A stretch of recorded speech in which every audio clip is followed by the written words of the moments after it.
Over the course of 2023, there have been growing fears about the rise of Sikh separatist sentiment in India. Fed by the fiery sermons of a charismatic preacher, this led to a massive manhunt as Indian authorities cracked down on the movement. But the battle for an independent Sikh state has a long and notoriously violent past. Shaped by one of the most brutal massacres in modern Indian history, it even led to the assassination of one of the world's most iconic leaders. So, what exactly is the issue all about, and why are there fears that it could again lead to armed conflict? Hello and welcome. If you're new to the channel, my name is James Ker-Lindsay, and here I take an informed look at international relations, conflict, security and statehood. Around the world, there are many groups seeking independence.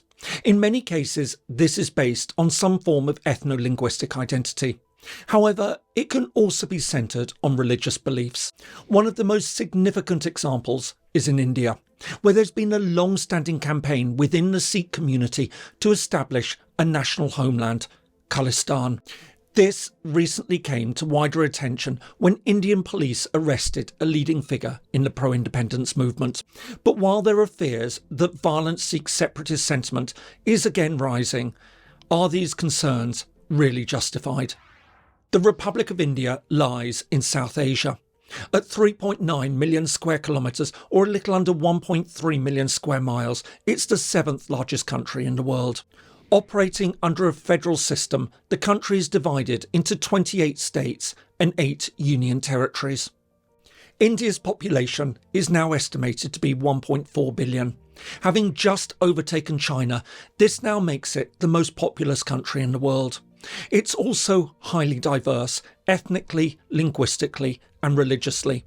While Hindus make up the majority, there are many other religious groups, including Muslims, Buddhists and Sikhs. Overall, it's believed that there are around 22 million Sikhs in India. On top of this, there are believed to be up to 3 million more living elsewhere around the world, with large communities in Canada, Britain, the United States and Australia. But while they represent a small minority of India's overall population, they make up almost 60% of the people of Punjab. Lying in northern India on the border with Pakistan and near the disputed region of Kashmir, Punjab is the 16th largest of the country's federal states by land area and the 20th in terms of population. Although India has a long and vibrant history, our story starts in 1469 with the birth of Guru Nanak, the founder of the Sikh faith, in a village near Lahore in present-day Pakistan. While little is known about his life, it appears that he came from a relatively high class within the Hindu caste system. Having travelled extensively around South Asia, where he visited important Muslim and Hindu shrines, by the 1520s he was living in Punjab. There he preached a faith built on a new philosophy. Based on a combination of Islam and Hinduism, Sikhism, based on the Punjabi word Sikh, meaning learner, was a monotheistic religion that rejected many outward symbols of piety, focusing instead on inward meditation, moral conduct and charitable giving. After his death, Guru Nanak was followed by a series of 9 further gurus, the last of whom, Guru Gobind Singh, died in 1708. Over this time, the Sikh faith was refined, and since then elements have been added to create the religion that we know today. From early on, the Sikhs faced persecution. Opposed by the Muslim Mughal Empire, which ruled the Indian subcontinent at the time, 2 of the 10 gurus were executed. Likewise, they also came under attack from neighbouring Afghanistan. This not only led to the deaths of many Sikhs, but also saw the repeated destruction of the religion's most important shrine, the Golden Temple in Amritsar. All this in turn led to a powerful sense of community, cemented by something known as the Khalsa, or the pure.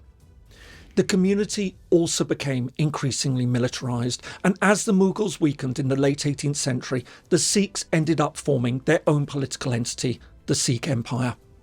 However, all this changed with the expansion of British imperial control in India in the mid-19th century. As Britain extended its influence northwards, it came into conflict with the Sikh Empire, resulting in 2 fierce wars in 1845 and 1848. Eventually, the British forces prevailed, bringing the area under imperial control, directly or through local leaders. After this, the Sikhs in fact formed a close relationship with the British authorities. Hundreds of thousands of Sikhs served with distinction in the British Indian Army during the First and Second World Wars. Following the end of the Second World War in 1945, Britain finally agreed to decolonise India. But with growing tensions between the country's two central religious communities, it controversially decided to partition the territory, carving out a Muslim state, Pakistan, in the north. However, simultaneous calls for the establishment of a separate Sikh state were rejected. Instead, Punjab was divided, and almost all the Sikhs in Pakistan relocated to the Indian-controlled eastern part of the province. As a minority within a predominantly Hindu country, calls now grew for greater cultural and political rights. But opinion was divided on the end goal. For some, the dream remained of a fully independent and sovereign Sikh state, known as Khalistan, the land of the pure. But others took a less strident position, calling instead for a separate Sikh-majority Punjabi federal state within India. In the end, this was granted in 1966. However, given the highly centralised nature of India's political system, this fell short of expectations. As a result, by the 1970s, tensions were growing. With calls for greater self-rule, confrontations were increasing. Meanwhile, elements within the extensive Sikh diaspora became increasingly vocal about an independent Sikh homeland. This began to come together in 1980 with the creation of the National Council of Khalistan. This was founded by Jarnail Singh Bhindranwale, a former Punjabi finance minister who'd become an exile leader of the independence movement based out of London. But it was in 1984 that the issue finally exploded and the quest for an independent Punjabi Sikh state came to worldwide attention. As well as growing international support for independence, there was also escalating unrest in India itself. Reports emerged that Sikh militants were fortifying the Golden Temple complex under their charismatic leader, Jarnail Singh Bhindranwale. On the 1st of June 1984, having imposed a complete media blackout on the province, Indian Prime Minister Indira Gandhi ordered troops to storm the site. At the same time, a crackdown was launched against Sikh separatists elsewhere in the region. Operation Blue Star, as it was known, lasted a week and became a bloodbath. While the Indian government insists that 500 militants, including Bhindranwale, were killed, alongside 80 Indian soldiers, Sikh groups have fiercely disputed this. They claim that thousands died. On top of this, parts of the Golden Temple complex were severely damaged in the fighting. This would have huge implications. Just months later, on the 31st of October 1984, Indira Gandhi was assassinated in the gardens of her residence by two of her Sikh bodyguards in revenge for the storming of the temple. This in turn led to anti-Sikh rioting across India that left almost 3,500 people dead. The events of 1984 would have profound, though somewhat different effects on the Sikh community in India and abroad. Internationally, it fired up Sikh sentiment, attracting many to the independence cause. Indeed, many saw this as igniting the Khalistani movement. It also led to one of the world's worst terrorist attacks, when, in 1985, Sikh separatists bombed an Air India flight from Toronto, killing all 329 on board. At home, though, the militant independence movement now began to weaken. While several groups continued attacks, including Baba Khalsa, which carried out bombings and assassinations, their potency gradually diminished as Indian police continued their crackdown and the broader movement became fractured.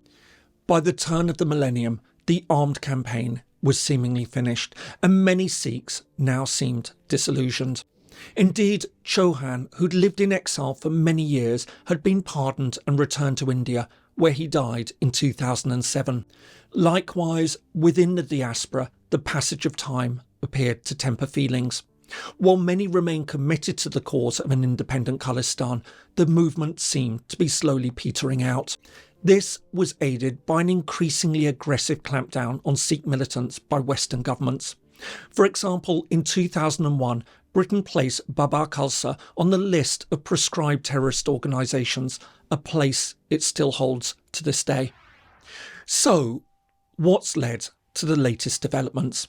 To explain it, we need to go back several years. In 2018, there were reports of renewed militancy in Punjab. Soon afterwards, the Indian government banned a US-based group, Sikhs for Justice, accusing it of destabilising the country's peace, unity and integrity. But while some suggested that India's longtime foe, Pakistan, was behind the growing tensions, others pointed to another explanation: rising poverty. Once one of India's wealthiest states with a highly successful farming sector, Punjab had been steadily declining. This led to growing social problems and major protests in 2021. And it was at this point that a new pro-independence figure began to emerge, Amritpal Singh. Conspicuously modelling himself on Bhindranwale, the militant commander killed in 1984, the young firebrand seemed to come from nowhere to lead a group called the Heirs of Punjab after its founder was killed in a car accident. Then, in February 2023, hundreds of his supporters stormed a jail following the arrest of a group member. With fears of an increasingly militant pro-independence group again emerging, police launched a massive hunt for Singh the following month. This eventually ended on the 23rd of April when Singh was peacefully arrested in a village in central Punjab. Since then, he's been detained under India's National Security Act, which allows prisoners to be held for up to a year without charges. So, will all this spark a new wave of violence and pro-separatist sentiment? For now, it seems that it won't, at least not in India. Notably, there were no widespread protests following Singh's arrest, as some had feared, and many observers insist that most Indian Sikhs oppose violent separatism. Nevertheless, there are still fears of a return to the past, and the police seem to be taking no chances, insisting that Singh could still be dangerous if released. All this raises fears that things may indeed take a turn for the worst if not handled carefully. In the meantime, the effects of all this are being felt internationally. The Indian government has already raised fears over the security of its diplomatic missions in Canada after many protesters gathered outside its consulate in Vancouver. On top of this, and much to the anger of community leaders, a new Government Commission report in the United Kingdom highlighted a growing pro-Khalistan extremist element within the British Sikh community. And all this goes to show that while the prospect of a violent new phase of Sikh separatism in Punjab seems unlikely, it does show that after many decades, the idea of an independent Sikh homeland certainly hasn't lost all its appeal, either in India or abroad. I hope you found that useful. If so, you might like my new book, which examines independence movements and explains the complex processes around creating new countries. I put a link here and in the description below. In the meantime, if you'd like another video from me, here's something else that you might find useful. Thanks so much for watching, and see you in the next video.